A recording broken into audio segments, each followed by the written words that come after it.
Pronoun নাউনের পরিবর্তে যে শব্দ ব্যবহৃত হয় তাকে প্রোনাউন বলে। প্রোনাউনগুলো হচ্ছে পার্সোনাল প্রোনাউন আছে। পার্সোনাল প্রোনাউনের মধ্যে আছে I, we, he, she, they, you. Possessive প্রোনাউনের মধ্যে আছে mine, yours, ours, his, hers, দেয়ার।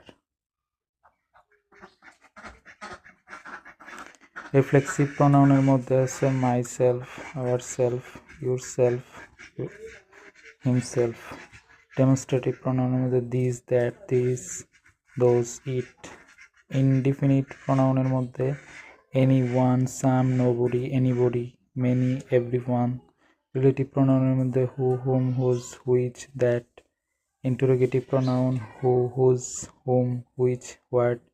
Distributive pronoun each, either, neither. Reciprocal প্রোনাউনের মধ্যে আছে each, other, one, another.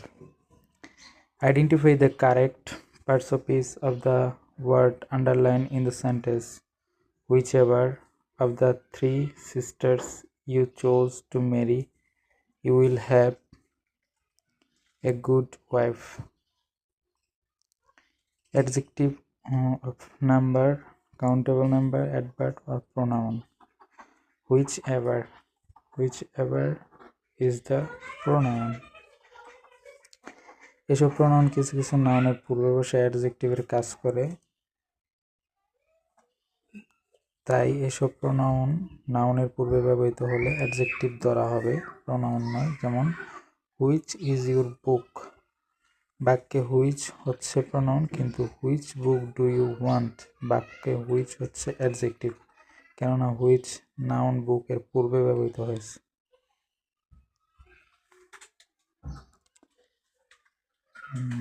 Adjective যেই শব্দ নাউন বা প্রোনাউনের ধূস, গুণ, অবস্থা, সংখ্যা ইত্যাদি পরিমাপ বোঝায়, প্রকাশ করে, তাকে বলা হয় অ্যাডজেক্টিভ। বিভিন্নভাবে অ্যাডজেক্টিভ জানা যায় অর্থের মাধ্যমে।